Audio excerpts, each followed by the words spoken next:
Voltamos com a nossa Economia e Desenvolvimento aqui nos estúdios da sua TV Urbana, no bairro Cristal, em Porto Alegre. Olha, para chegar aqui, eu moro aqui no Menino Deus, o Rico demorou 40 minutos, eu demorei mais de uma hora. Realmente as coisas são muito complicadas aqui em Porto Alegre, não apenas a questão das manifestações, que vai haver hoje novamente, mas das obras que estão aí que nós somos favoráveis, né? Enfim, nós temos que sacrificar agora para depois usufruir dessas mudanças em Porto Alegre. Celulose Rio-Grandense, por se tratar de uma empresa de base florestal, a Celulose Rio-Grandense entende que a sobrevivência do seu empreendimento está ligada à estabilização dos recursos naturais.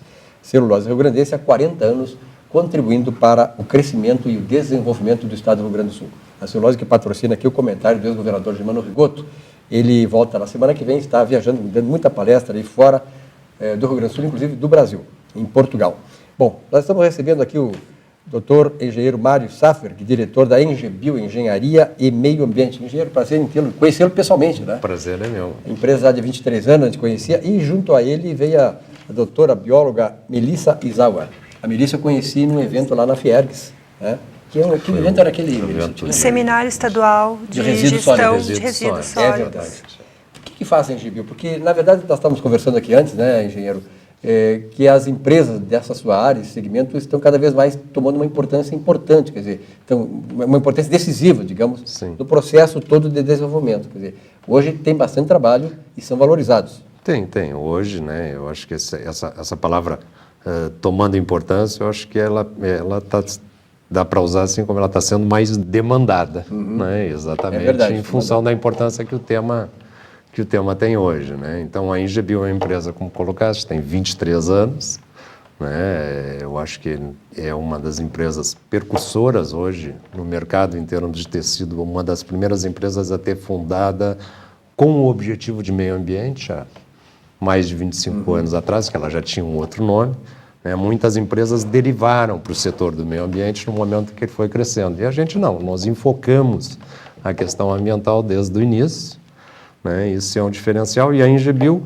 vem, então, atuando ao longo desses anos em todos bastante diversificados segmentos ambientais. Então, a parte de poluição atmosférica, poluição hídrica, a questão de resíduos, estudos de impacto ambiental, análise de risco, né? E, ao longo desses anos, a gente focou, né? E aí que eu acho interessante da participação no teu programa, né? A gente focou bastante na questão de tecnologias, proposta de soluções e planejamento, onde na parte de planejamento entra todo o conceito, então, de sustentabilidade, onde a sustentabilidade ela é ambiental, e aí dentro do ambiental entra o social, o econômico, né, o antrópico. Então, eu gosto até de enfocar, não querendo falar de meio ambiente, né, a gente fala, né, meio ambiente, economia, social, e separa as coisas, né, pela nossa Constituição, né, no Brasil, o meio ambiente é os três meios, é o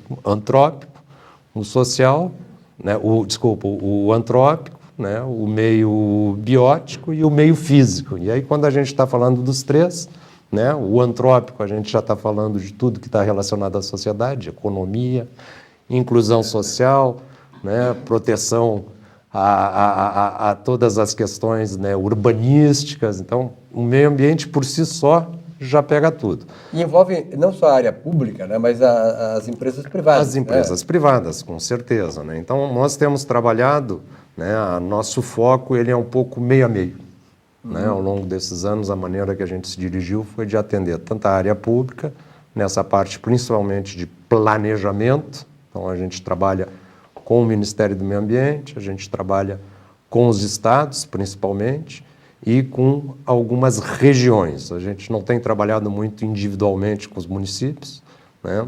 E nessa parte de desenvolvimento dos planos, né, que a Melissa daqui a pouco vai falar um pouquinho, que é a questão dos planos de gestão de resíduos, que hoje virou uma tônica forte em função da Política Nacional de Resíduos Sólidos. Tem legislação específica. Exatamente, né? Depois de 20 anos... A questão do meio ambiente hoje dá cadeia.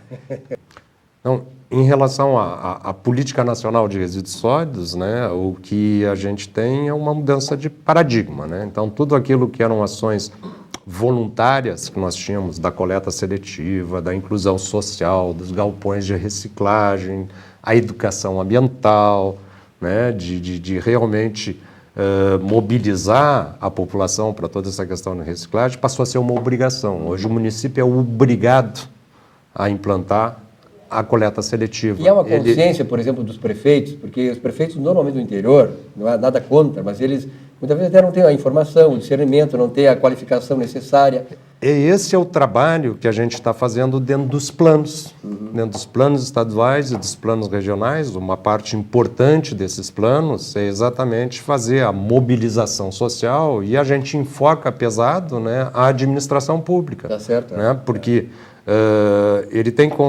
os prefeitos, os administradores têm que ter consciência de que isso passou a ser uma obrigação. Então, se antes ele tinha só colocar em aterro sanitário, e agora ele é obrigado a também reciclar, e foi definido percentuais. Em 2015 tem metas que tem que reciclar 40% do potencial, que a gente chama, dos resíduos sólidos urbanos, incluindo o orgânico, que é o grande desafio. Esse é um grande desafio, né, para vocês aí na empresa, né? Sim, então a gente tem feito vários planos em nível tanto municipal quanto estadual. A política nacional, ela já prevê verbas definidas para municípios, e os estados têm que destinar verbas principalmente para ações regionalizadas. O município tem que ter um projeto sobre isso, né? Aí que vocês entram. Tem muito importante. Todos os municípios, se não tiverem mais o plano, eles não vão conseguir mais recursos federais, e sempre priorizando as ações regionais. Daí que entra a importância dos planos regionais, os municípios se juntando para ganhar de escala e poder cumprir as metas da política nacional, né? Tanto de reciclagem quanto de inclusão social, que às vezes o Brasil é formado por municípios muito pequenos. Né, uma esmagadora maioria. Exatamente. Você tem em torno de 80% dos municípios do Brasil tem uma população abaixo de 5 mil habitantes. E o grande desafio desses prefeitos, imagino, vocês devem estar mais lá para saber isso, é a questão da qualificação do pessoal deles, né? Porque uma cidadezinha do interior tem 5 mil pessoas, normalmente o pessoal é agricultor, é filho de agricultor, quer dizer, então precisa ter gente capacitada também, e esse é um desafio de vocês. A experiência que a gente tem tido em municípios, né, o secretário do meio ambiente, ele é o chofer de táxi. Né? Quer dizer, então não é só uma questão de qualificação, é uma questão também de recursos. Né? E aí entra toda a parte exatamente até da montagem dessas ações regionalizadas através de consórcios, como se fossem cooperativas. Né? Então, você vai criar uma estrutura para a região, onde você vai criar uma equipe técnica e uma equipe gerencial, incluindo advogados, incluindo economistas, né? Todas as engenharias, biologia, agrônomo, né? Que você vai dar uma infraestrutura para aquela região para ela poder se desenvolver. A interface, né? Vamos chamar assim, com a economia privada, então a classe empresarial, vamos colocar assim, é que dentro de todo esse conceito, a Política Nacional de Resíduos Sólidos também traz a questão da logística reversa. Né? Então, a logística reversa, ela significa tudo aquilo que a indústria e o comércio está colocando no mercado, ela passa a ser a responsável a retirar também. Então, ela pode retirar de diferentes maneiras. Né? Ela pode retirar diretamente, como é a realidade que a gente tem hoje com as embalagens de agrotóxico ou com os pneus, que a indústria tem que ir lá buscar nos municípios, buscar nas regiões e fazer a sua reciclagem, né? Ou ela pode participar dentro de uma parceria pública-privada ou colocando as empresas de reciclagem local. A questão dos resíduos sólidos orgânicos, nosso lixo orgânico. Né? O Brasil tem, na média, em torno de 50% dentro do nosso lixo, dentro do nosso resíduo sólido urbano, a gente tem 50% de orgânico. Né? Dos municípios pequenos, isso pode chegar até 70%. O que fazer com isso? Né? Que até então só vai para aterro, e pela legislação não pode mais. É verdade. Né? Aqui no estado, vocês têm alguma prefeitura que esteja com o trabalho de vocês? Ou... Vocês estão no Paraná, né? No Sim, Paraná, nós temos, né, dentro dessa área a gente tem atuado principalmente no Rio Grande do Sul, Santa Catarina, Paraná e Minas Gerais, e fizemos também, aí em parceria com uma empresa grande de São Paulo, fizemos todo o plano da Baixada Santista também, que não é pouca coisa. Uma outra oportunidade, nós vamos mostrar exatamente o que esse trabalho é importante. Aqui no estado agora, em parceria com essa mesma empresa de São Paulo, que se chama Concremate, né? Nós estamos iniciando agora o plano do consórcio dos Sinos, daqui da Bacia dos Sinos, então é o plano... É uma área complicada aquela ali, né? São 23 municípios, uma região extremamente urbanizada, né? E então, desorganizada nessa área, também, que precisa desse apoio. E esperamos em breve estar fazendo também o plano estadual dos resíduos sólidos do Rio Grande do Sul, que é o que a gente está fazendo no Paraná, se Deus quiser. E esse é um assunto que nós vamos trazer aqui mais o engenheiro e a nossa bióloga, porque realmente é uma coisa importante. Eu acho que nós temos que despertar a consciência não só dos empresários, dos prefeitos, dos políticos, mas da população também, porque ela exerce um papel importante nesse processo todo, né? Com certeza, né? Então, esses processos, normalmente, a gente gera um plano. Esse plano, num segundo momento, ele tem que ir até para a audiência pública, né? E ele tem que ser transformado em legislação. Então, normalmente, a maneira que a gente desenvolve esse plano é fazendo, né, reuniões regionais, onde a gente convoca, então, toda a sociedade, que são as ONGs, a indústria, o comércio e mais a área pública. Porque aí tu concebe o plano, né, já buscando atender a participação e o interesse de todos esses setores. Né? Engenheiro, muito obrigado pela sua presença aqui. Nós vamos ter outras oportunidades junto com a doutora Melissa, né? Porque realmente esse é um assunto importante e nós estamos dispostos realmente a trazer isso aí, porque é alguma coisa que mexe com todos nós, né? Porque hoje nós temos tido essa consciência da importância que é de respeitar o meio ambiente, porque estaremos respeitando a nossa própria vida e a sobrevivência no planeta. Até uma próxima oportunidade. Com certeza. O que a gente fica, inclusive, à disposição, que são outros temas que a gente trabalha bastante, é a questão de energia renovável, né? Tem que muitos, é uma coisa, né? E uma questão também, que é relativamente nova aqui no Brasil, que está impactando bastante os empreendimentos imobiliários, é a questão das áreas contaminadas. Tá bom. Uma vinhetinha e já volto com vocês. Para terminar esse bloco aqui do nosso programa, estamos com o José Bel Luiz, nosso doutor. Obrigado, Silvio Mário Lopes.